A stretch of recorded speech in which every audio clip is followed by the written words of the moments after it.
Hey everybody out there, this is Seto, and today for you guys, I'm going to be profiling for you guys my Amazon deck. So this is a very old school deck, one of the first archetypes in the game of Yu-Gi-Oh! That ever come out. I honestly think I think they came out before GK, so I think they're the original archetype in the game of Yu-Gi-Oh! But it's a very old archetype that is under-supported a lot. However, recently they did get some new fusion support from the anime. Pretty much you use Amazon as queen and the Amazon monster and fuse them together to get this monster out. So the card is okay. And I know unless they get more support to help with fusioning, it's not really helpful to the deck because the deck has always been about battling or the battle phase of the game. That's what the deck has always been predicated to. My monster is bigger than your monster, therefore I'm going to win the battle and get my effects off, which has mainly been the focus of the deck, and that doesn't really help to the end goal of the deck and the idea and the concept when trying to build a deck for it. It's kind of like a square peg, a round peg in a square hole. It's not going to fit really well. So as of right now, I'm not going to be running any of the new fusion support because it's not even out here in the TCG, but when it does come out, I will try it out and reevaluate the deck. Also, do keep in mind, guys, I'm going to be talking about link summoning in this deck. It's not really affected the deck really that much at all, but we will talk about it. This is a deck that is more predicated to the main deck anyways. But first off, we got our 3 Manassas Paladin. Pretty good card. It's your biggest normal summonable monster in the deck as a 1,700 attack. She gains 100 attack for each other Amazon you have on the field. So she can get pretty beefy. Do keep in mind that these monsters, even though they have 1,700 attack or 1,500 attack, they can gain a lot of attack points very easily in this deck through multiple different means and get their interactions through battle multiple different ways. So you have things like Amazoness Village, or that's a 200 attack boost. You got Moon Mirror Shield that helps you run over anything. You also have Solidarity. There's an 800 attack boost right there. So you get what I'm saying. They can easily get over big monsters. So you can just be like, oh, I've had it before, like, oh, I just summoned this card. It's a 26 attack monster. Run over your monster. Easy stuff like that. But Amazon's Paladin can get really big, especially if you start flooding the field very easily with Amazon monsters. Next up, we run one of your better Amazon monsters, I would say, 3 Amazon Swordswoman. She can win you games, in a way. The reason I say that is her effect is when this monster does battle, your opponent takes the difference in damage. So imagine Amazon's Swordswoman is attacking into a 3,000 Blue Eyes White Dragon. Alright? Instead of you taking the damage, your opponent would take the damage. And I've had that before. My opponent's got, an unbreakable board. I'm sitting there. I'm going to lose the duel. I'll summon the Amazon Swordswoman, attack into your big monster. You take the damage. You are low on life points. Thus, you lose the duel. So it's useful.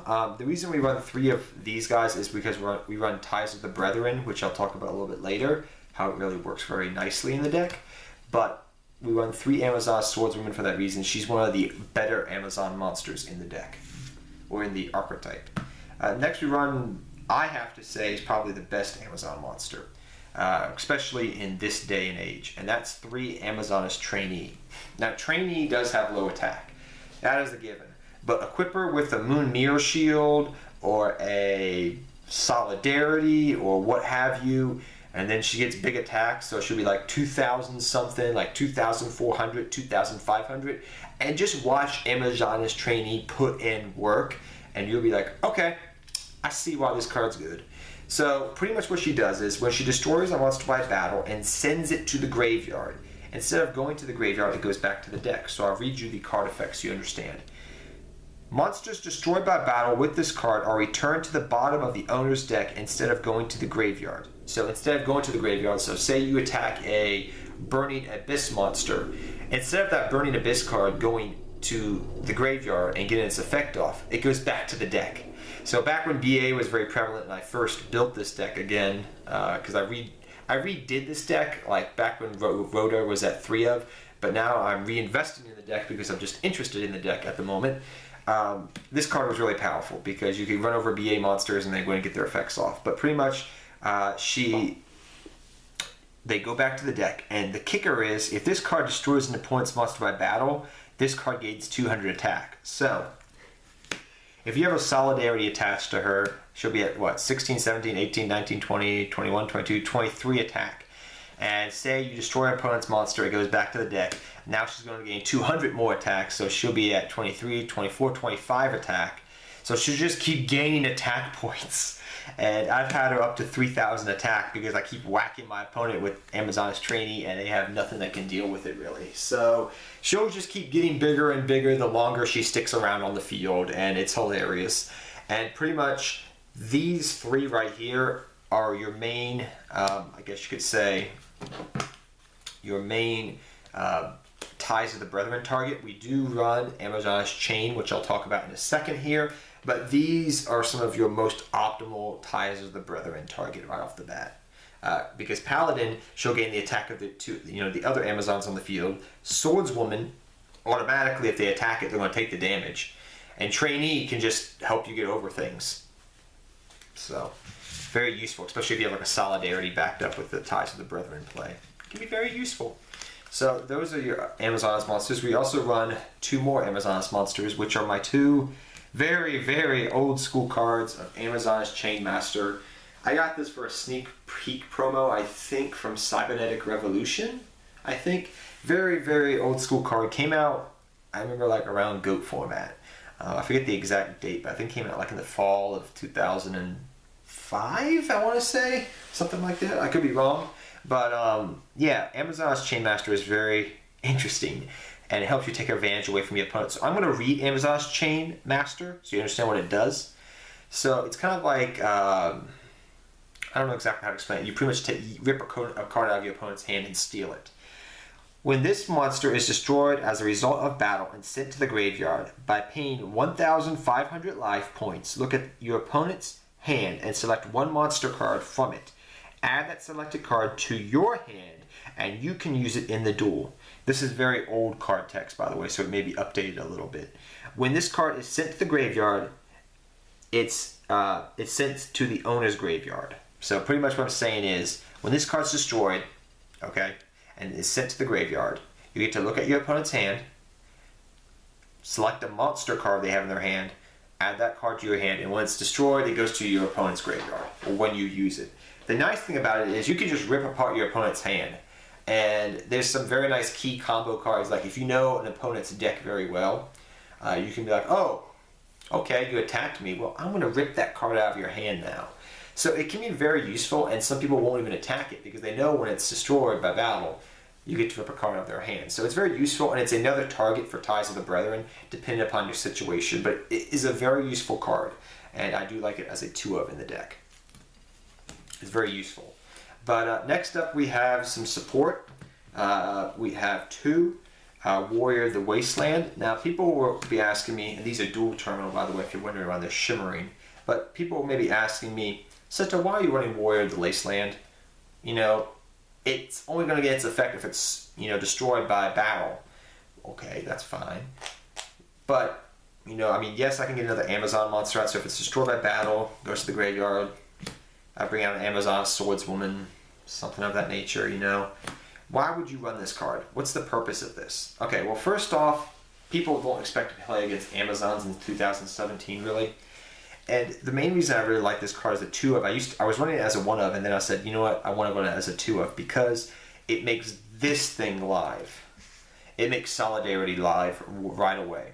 So if you have Solidarity in your hand and a Warrior of the Wasteland, okay, the Destroy Warrior of the Wasteland, you bring out an Amazon's card. Okay, it doesn't matter. It's up to you which one you want to bring out. Chainmaster, whatever. It's destroyed by battle. Now, on my turn, when it comes back to my turn, I can activate the Solidarity right away and then start bringing out big Amazon normal summonable monsters. So pretty much this card automatically makes, it's a searcher that wants to go to the graveyard. You'll get a benefit of adding a monster from your deck to the field, and you'll get Solidarity live right away from the get-go. So it's a very good first turn play. Set it, let it be destroyed. When it's destroyed, you thin your deck out by 1, get field presence, and you get your Solidarity live. All in all, it's very useful in the deck, and I like it as a 2-of in the deck. You don't always need to see it, it's just useful, and sometimes I just use it for rank 4 fodder in later parts of the duel, but it's just a useful card to have in the deck at the moment. Next we have 2 Blue Mountain Butterspy. Yes, Amazons and warrior butterfly monsters, very interesting. But Blue Mountain Butterspy, I always have trouble pronouncing that card, is pretty much like a Kage to Kage for warriors, which is nice. So pretty much what you can do is, this is literally like Kage to Kage. So say I have my opponent has a big monster on the field, I cannot get around it, so I normal summon a Chainmaster, and then I special summon out my Blue Mountain Butterspy, go for a rank 4 play, go for Utopia the Lightning package, voila. Simple as that. Or whatever warrior extra deck monster I want to go for. Pretty much it helps you just go for rank 4 plays in the deck. You could run it as a 1-of, but I'm just testing out 2-of right now, and I seem to like it a little bit. So I definitely like 2 Blue Mountain Butterspy in the deck. It's been working out pretty good for me for rank 4 plays. On to the spell lineup, which is very heavy on spells. This deck has a lot of spell cards. We run 2 Ties of the Brethren. Yes, you can't attack this turn. Yes, you can't go into your extra deck and things of that nature, which suck. But you can get a very powerful board out in the field and thin your deck out at the same time. So optimally, sometimes what I like to go for with my Ties of the Brethren play is this: Chainmaster, Swordswoman, and a Trainee or a Paladin. So usually the 2 I really want to go for is Manassas Chainwoman or Swordswoman. Pretty much the reason for that is because if this is destroyed, I can rip a card out of your hand. If this is destroyed, you're going to take damage, and this is already going to be a 19 beater. So usually I like summoning the Paladin, then use Ties of the Brethren to bring these 2 out, or vice versa. Summon the Swordswoman, bring the Chainwoman out, and the Amazoness Woman out. And if you run Dream, I don't run more than 2 Chainwoman. It's because it does cost 1,500, life points to activate her effect. So more than 2-of is kind of extreme. So I just like her as a 2-of, not a 3-of, if you're wondering the reason for that mentality. But you just have multiple options. Ties of the Brethren will be live a lot of the time. You're thinning your deck out, you're setting up your powerful board, and they'll be like, okay, that's a good board there. And if you have like a Moon Mirror Shield, you can go Ties of the Brethren first turn, be like Moon Mirror Shield to one of these monsters, and then be like Amazoness Village. So if you destroy a monster, I'm going to get the effect off, and on top of that, I'm going to get another Amazon on the field because of Amazoness Village. So that's pretty good. So I do like Ties of the Brethren. You may not understand completely why it's so neat in the deck, but it's very useful. Optimally, you really want to go for Swordswoman and Chainmaster, or one of their counterparts. So like if you summon the Amazon Swordswoman, you go for Chainmaster and Paladin, or you can go, if you want to, for Trainee. All right, but if you have Chainmaster and then you activate Ties of the Brethren, you want to bring out Swordswoman and Paladin or Chainmaster, depending upon your situation. It's just up to you how you want to do it, but that's why I run Ties of the Brethren in the deck. It works out very well in the deck. I wouldn't run it as more of a more than a 2-of in the deck, and you usually just want to get 1 off per duel. That's all you need to do. And usually you'll get 1 Chainmaster effect off per duel. So it's a heavy cost, plus the fact that we are running, Solemn Strikes and Warnings in the deck. So that's a little bit of a thing. So you do have to keep an eye on your life points, really. But if you keep a track on your life points and you're playing your cards and gaining your little pluses here and there, you'll be perfectly fine in the deck. I promise you that. So 2 Ties of the Brethren does work out in the deck. Just try it out before you hate me.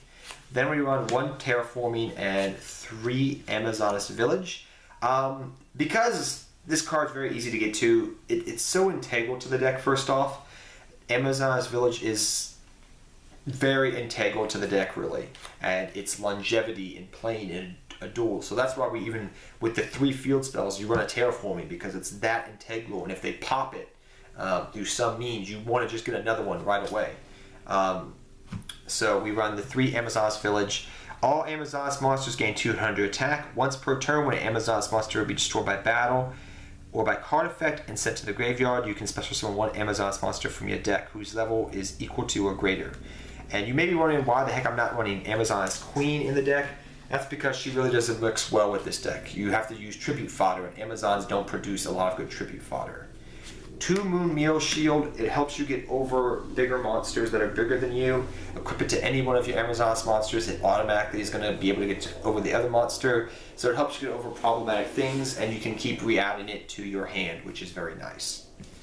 Then we also run 1 Heirloom. This pretty much makes your monsters kind of like Castell in a way, which is kind of nice. I don't use it that much. I may drop it for Armory Arms so I can search out my Moon Mirror Shield, but at the moment, I just like 1 Amazoness Heirloom.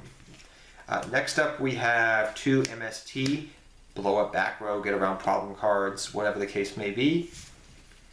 1 Rhoda, 1 Upstart, draw power, search power, a little bit of nice thing, makes it nice.